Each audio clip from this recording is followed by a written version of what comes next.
Welcome to China in Focus. I'm Tiffany Meyer. Our top story, a blacklisted Chinese tech giant has been secretly funding research at top U.S. universities, including Harvard. That's without the institutes even realizing it. Look at how a report says Huawei got through the cracks. The relationships China has with our corporate sector and our financial sectors means that those corporate U.S. corporations and financial institutions lobby Congress to make sure that any protections against the Chinese influence or infiltration will be watered down. Chinese regime leader Xi Jinping is in Europe for the first time in 5 years. Trade tensions and Russia's war in Ukraine are on the agenda. Hear what EU leaders are saying. Russia expands a suppression campaign against the meditation practice Falun Gong. Authorities raided the homes of multiple practitioners in Moscow and threw one of them in jail. That says Russia deepens ties with the Chinese regime.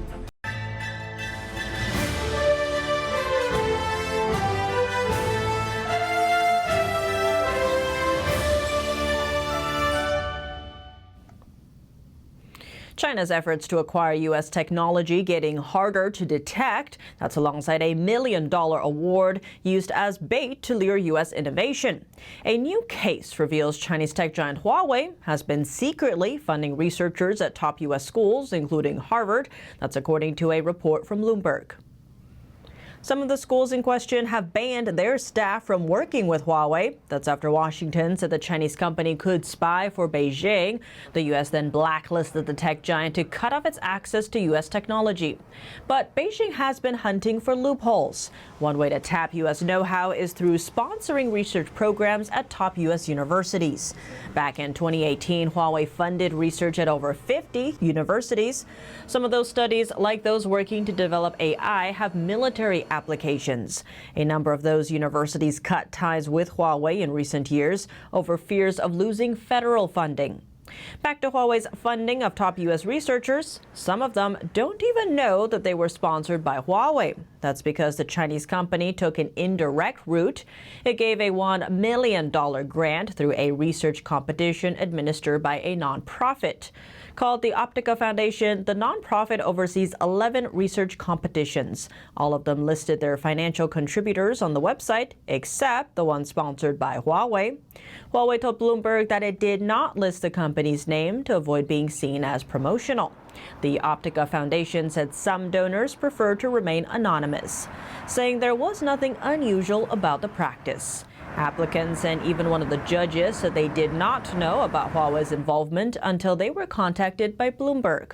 Some of them said they thought the grant came from the foundation. Winners of the Huawei-sponsored competition were spread across 3 top U.S. universities: Harvard, the University of Southern California, and Vanderbilt. Research done under the Huawei-sponsored competition could have military applications. Some of the academic proposals that the grant is interested in: undersea and space solutions for the global communications grid, plus high-sensitivity optical sensors and detectors. The competition is accepting applications for 2024. Representative John Molinar, chairman of the House Select China Committee, said Huawei, quote, is tricking Americans into giving up their latest innovations and research to a company at the beck and call of the Chinese Communist Party. He added that the U.S. needs to suspend all export licenses to the Chinese company. NTD reached out to the Optica Foundation for comment, but did not hear back before airtime. Chinese regime leader Xi Jinping is in Europe for the first time in 5 years. He met with the European Union's top official and the French president in Paris Monday. We count on China to use all its influence on Russia to end Russia's war of aggression against Ukraine. Russian President Vladimir Putin is set to visit China later this month. Xi and Putin have previously described the two countries' relationship as a no-limits partnership. The U.S. ambassador to the NATO military alliance said recently that Beijing had been selling drone technology and gunpowder ingredients to Moscow. In the past 2 years, China-Russia trade has jumped 64%, equivalent to $240 billion. Europe cannot accept market-distorting practices that could lead to deindustrialization here at home. But it is not good for Europe if it harms our security and makes us vulnerable. And this is why we act. Over the past month, the European Union has launched investigations into China-made wind turbines and medical equipment. The EU also raided the offices of a Chinese security gear maker in Poland and the Netherlands. Germany and the UK arrested or charged at least 6 people for reportedly spying for Beijing. Sweden expelled a Chinese journalist, accusing her of posing threats to Stockholm's national security. In March, Italy formally left Beijing's Belt and Road Initiative, dealing a big blow to China's ambition of expanding its influence inside Europe. Italy was the only G7 country ever to join the initiative, which many Western analysts called a China debt trap. France is the first stop on Xi's European trip, followed by visits to Serbia and Hungary. Russian authorities last week raided the homes of 5 Falun Gong practitioners. The decision was carried out under a controversial law that targets organizations, journalists, and human rights activists. Falun Gong, also known as Falun Dafa, is a spiritual meditation practice that has been heavily persecuted in China since 1999. NTD's Jeremy Sandberg reports. A Moscow court Saturday ordered 46-year-old Natalia Mininkova be jailed for 2 months after raids on Falun Gong practitioners' homes on Friday. Prosecutors accuse her of committing a serious crime against the foundation of the constitutional order and security of the state. Court records say that was for organizing Falun Gong-related meetings and distributing literature. Russian authorities have used the law against carrying out the activities of an undesirable organization to target over 100 organizations, along with journalists and human rights activists. The law carries a penalty of up to 6 years in prison. Russian authorities and state media parroted Chinese Communist Party disinformation describing the meditation practice when publicizing the raids. Executive Director of the Falun Dafa Information Center, Levi Browdy, told NTD the closer a regime gets to the CCP, the more they will try to appease them. Going after dissidents of the Chinese regime, going after people who are speaking out against the tyranny of the CCP. He says the home raids and arrests raise questions around freedom of speech and belief for all Russians. I mean, if they're going to use some of these vague sort of rules that have been put in place over the last several years, but they're using against the Falun Gong practitioners here, I don't think anybody's safe. Because again, if they're going to go after peaceful meditators, who else might they go after? I've got a question on China and Russia. NTD asked National Security Advisor Jake Sullivan about the raids at the Financial Times Weekend Festival in Washington, D.C. on Saturday. He said it came as no surprise Russia would repress all kinds of people on issues relating to freedom of speech, press, assembly, and religion. He acknowledged Russia's deepening ties with the Chinese communist regime. Russia is increasingly relying on China for a lot of things, particularly as they have lost other avenues economically, technologically, and otherwise. So this is a relationship that we look at closely, carefully. A White House National Security Council spokesperson told NTD the administration is concerned whether it happens in China, Russia, or elsewhere in the world. The State Department, in its latest human rights report, said Russia misused anti-terrorism and anti-extremism laws, as well as other measures, to target Falun Gong without any credible evidence of violent actions or intentions. Jeremy Sandberg, NTD News. To discuss Russia's recent detention of Falun Gong practitioners, plus revelations about Chinese tech giant Huawei's funding of cutting-edge research at American universities, we tapped General Robert Spalding for insight. He's a retired U.S. Air Force Brigadier General and author of War Without Rules.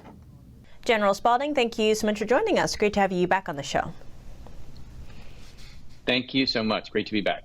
Chinese regime head Xi Jinping is in Europe. This comes as the bloc is quite divided on how to deal with China given this flood of cheap Chinese imports. Now, at the same time, we've seen that Russia has started detaining Falun Gong practitioners. This is a mind-body practice that is banned and persecuted inside communist China.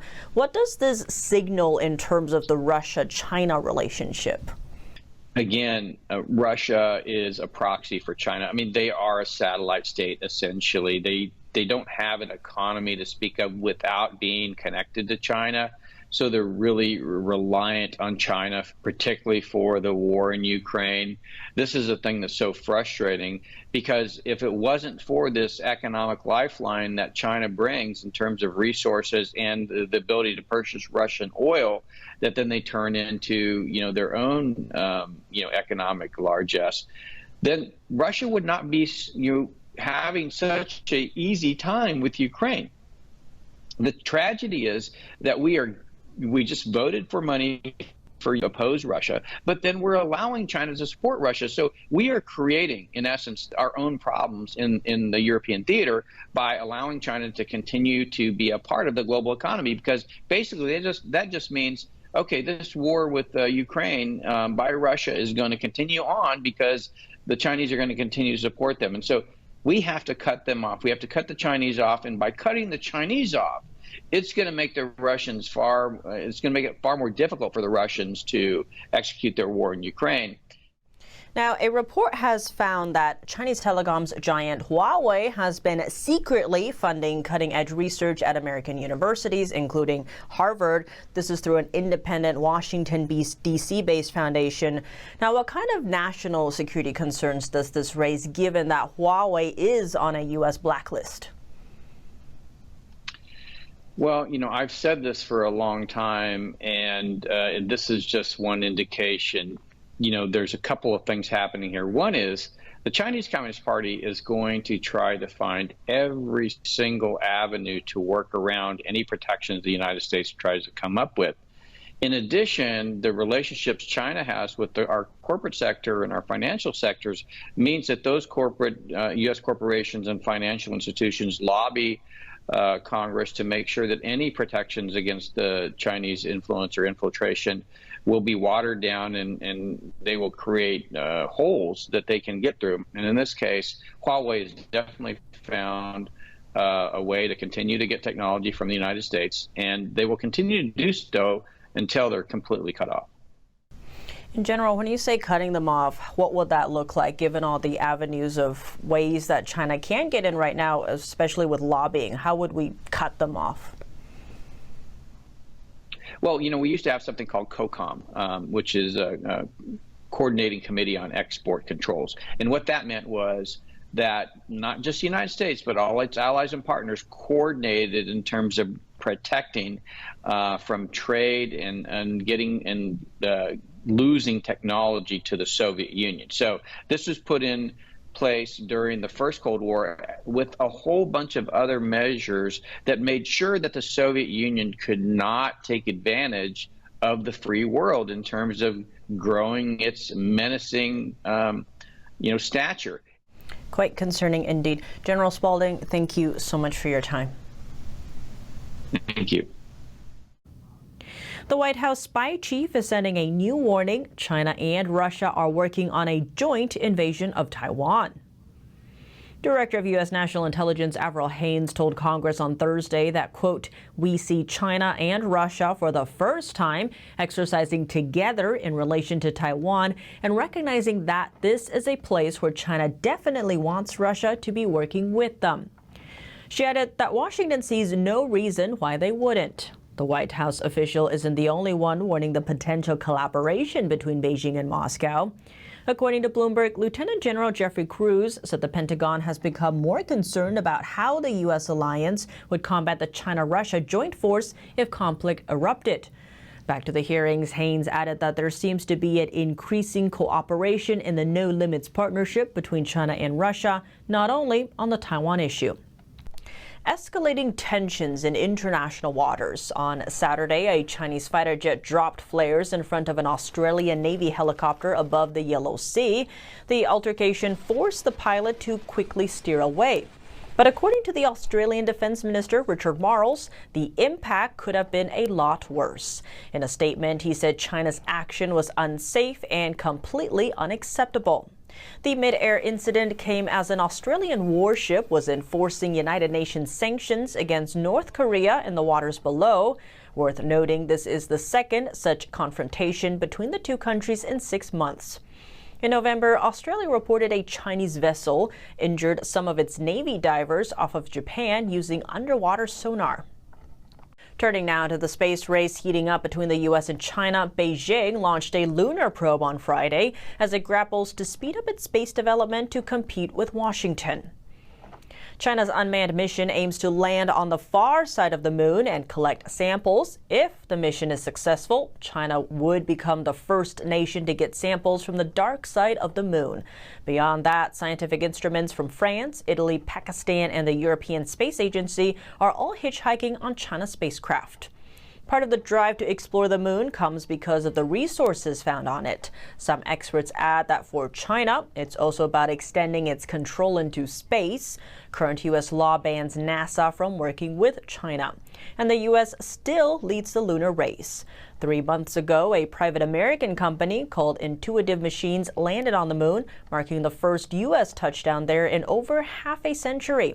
China aims to send humans to the moon by 2030. NASA plans to put astronauts there 4 years sooner in 2026.